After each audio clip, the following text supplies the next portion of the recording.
We are Steve and Jill. Together, we've been buying and reselling land since the 90s. Our data-centric approach leaves our buyers asking, how can you sell it so cheap? Here on the Land Academy Show, We answer that and more. I'm Stephen Jack Butala. And I'm Jill DeWit, and this is the Land Academy Show. This is episode number 2175.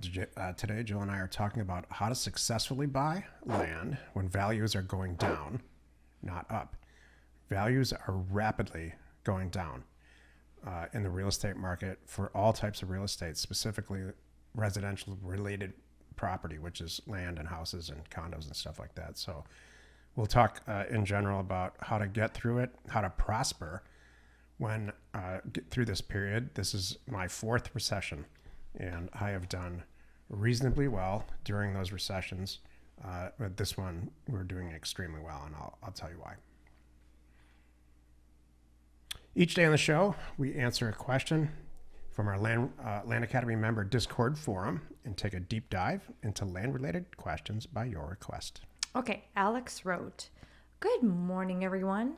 Does anyone have any experience with access issues on a parcel? So I'm buying a property in blank County, Arkansas. Actually, I can say Garland County, Arkansas. It's on what I now know to be a private road in the name of the previous owner. I'm using a title company to close. I started talking to them on February 13th. The access issue is still unresolved. The title company says it's in the hands of their underwriter, but I'm getting very frustrated as it will soon be 2 months this has been going on.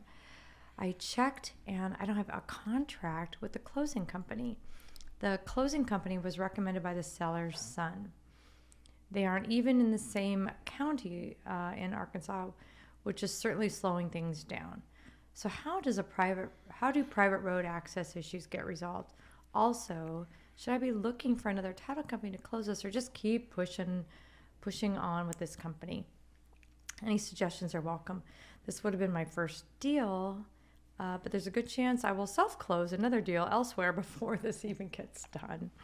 That's kind of funny. Go. A private road, on a personal note, I pick the weirdest, deepest, darkest roads when Jill and I are in the RV and take my motorcycle down there just to see what that's all about.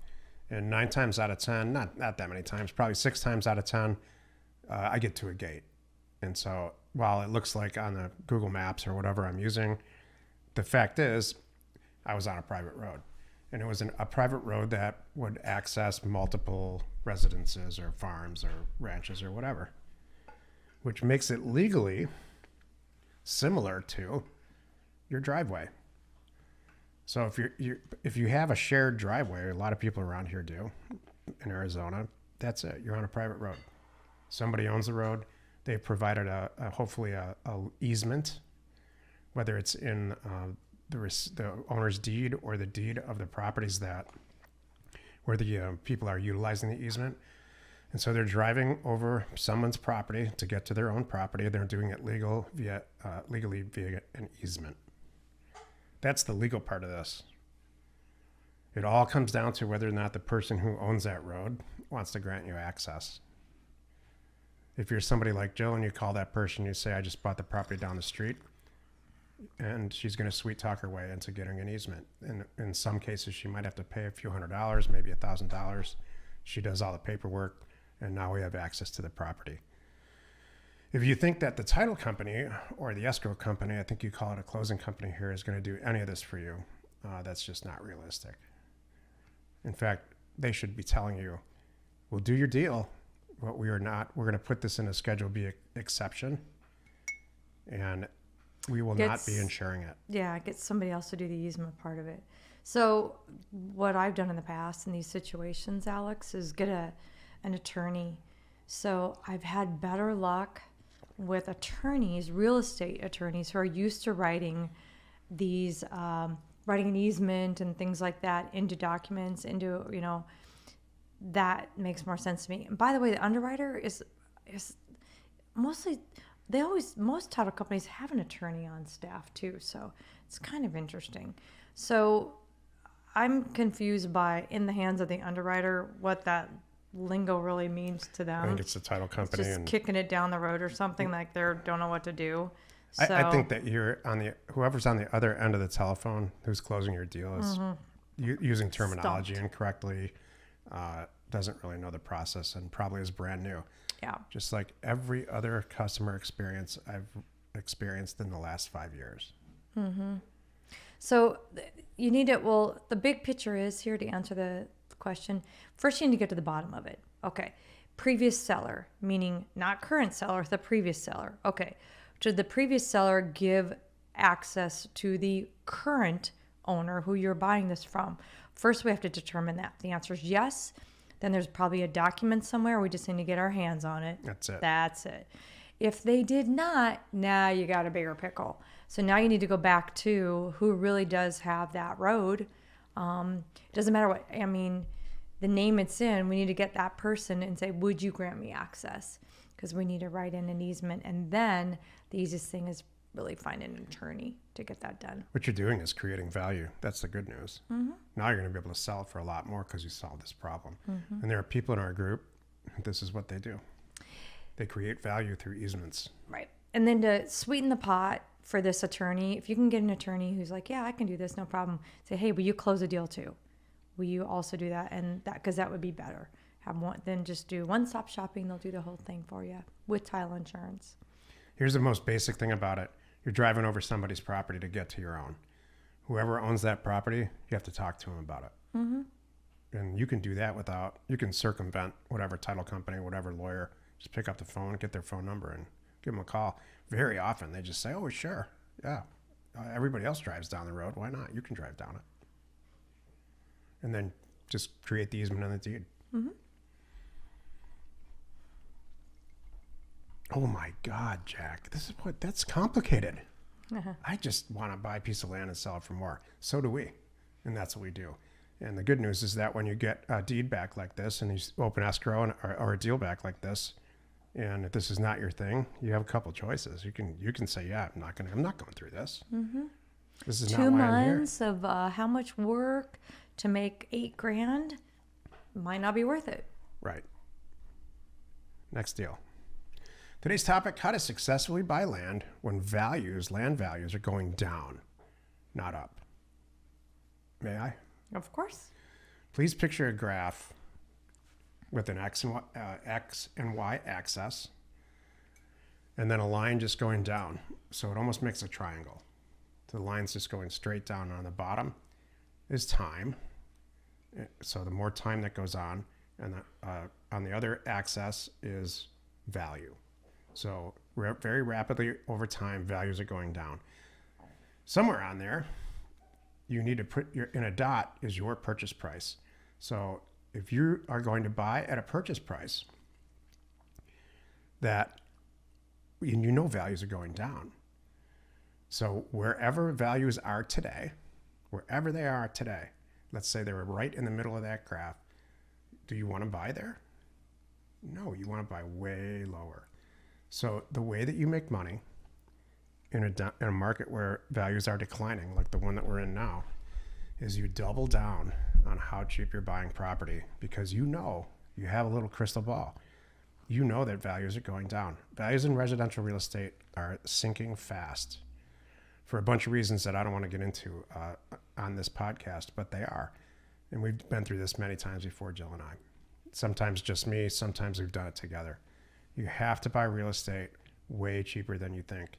Not 20% less than its current value, because it's going to be at the value where you're buying it shortly. So you need to buy it 80% cheaper than its value right now. Sell it at 60% before it hits that 80%. We do this all the time. Oh my God, Jack, you're telling me to buy real estate at 20% of its current value? Yes. Why? How can I get away with that? I'll tell you why. There's so much property on the market. This is not a regular buyer's market. They say this all the time. Real estate agents love to say this. Well, it's a buyer's market or it's a seller's market. Most of them don't know what that is. True. But the fact is, it's a buyer's market right now, but not a regular buyer's market. Right. It's a severe real estate recessionary buyer's market. And we haven't seen the bottom, anywhere near the bottom. Yeah. I don't know when that's going to be, but you're right. You have to plan for worst case scenario. You really do. We just reviewed a deal with a person earlier today. It was a mobile home in Florida. And I'm like, I don't feel good about it. Because I might feel good about it today, but 6 months from now, I'm going to feel horrible at this price, potentially, the way things are going, like you just said with your XY axis and how it's trending down, not trending up. So I have to account for that. So, and also, we just looked at some numbers you showed me earlier today, 30% more active listings for the week ending that we're in right now. 1 week. Over last year. I'm like, holy cow. That's a lot more properties. 30% over the same time period last year nationwide is a huge amount of inventory. That's where we're coming into why I say buyer's market, right? Because I'm like, there's 30% more. I could go to the next door guy. And that's what I told this person too when we looked at that property. I said, you need to, if you decide to act on this property, or part of your decision, I should say, should be, hey, if I pass on this property, I have a 30% chance the guy next door is going to put his up for sale and I'm going to get it at the price I want, kind of thing. That could happen. There's just so much out there. So for me, when I was thinking about this topic, how to successfully buy land when the values are going down, not up, it means you have to be really picky. I do two things. I do them anyway, but now I'm hyper focused on them. And I'm really making sure our properties are spectacular. And that means they have all the 8As. Like this access issue, I wouldn't have dealt with it. I would have moved on. Unless it was like, I'm standing to make 80 or 100 grand, then I might do it. But I'm still not going to spend all my time on it. I'm going to make sure it's in front of the right people and I'm going to babysit it. But I'm not going to, give up my time and energy for all these other amazing deals I need to be doing, kind of thing. I'll let this one run, in the background. So that's one of the things, all the A's, it has everything. It's spectacular. It's like, wow, this is a gorgeous property, and then I'm buying it at even less than I normally would because I'm counting for, because like Jack said, we've been through this before, and the way we buy and sell land and how well we do it. And Jack's always, been real upfront and honest about, we're acquisition machines. It's really cheap. And in these down times, I might sell things for less than I thought I wanted to back when I bought it because it's trending down, but it doesn't matter. Yep. I still bought it at, I bought it for 20, thinking I was selling it for 80, and now I'm selling it for 60, maybe even 50,000. Perfect example. I'm okay with those numbers. Perfect. I'm going to keep food on the table. And that's realistic. We do this stuff like that all the time. It's a very realistic example. It is. So that's what's going on right now. So you need to be real picky, get them at great prices. And if it doesn't work out price-wise, it's not you. It's just you have to think about you and your business and just move on to the next area. So we'll get out of this. Oh, yeah. We'll all get out of this. And make a bunch of dough on the way. It's going to be okay. Markets are always trying to find the bottom and the top. So right now the market's on the way to the bottom. And it's a pure supply and demand and a bunch of other factors that will lead to pure supply and demand. The market will find the bottom, and the same with the top through the next cycle. We're just along for the ride to try to manipulate where we buy and sell real estate in our case along that journey. What's really important to grasp, and I'm serious about this, so I had trouble grasping this even just maybe 10 or 15 years ago, is waiting for the bottom or waiting for the top. Right. If you wait for the bottom, nothing will ever happen. You'll never make a decision. You'll miss it. Yeah, you won't know it and you'll miss it. Yeah. What you want to do is manipulate on the way down and on the way up. Yeah. I like that. Yeah, in a perfect world, you're buying on the way down like we all are right now, and then it hits bottom and it starts to recover a little bit, and that's when you're selling. If you think about it in the surfing on the ocean, you catch a wave hopefully right at the very beginning. And if you wait till the very end, you're going to crash into the shore. You don't want to do that. You want to get off. Tumbling on the sand. You want to enjoy the wave as it's cresting and know when to get out. Right. It's just like that with real estate in any market, stock market. Yeah. Join us tomorrow where Jill and I discuss which parts of your land business should be outsourced. You are not alone in your real estate ambition. We are Jack and Jill. Information and inspiration to buy undervalued property.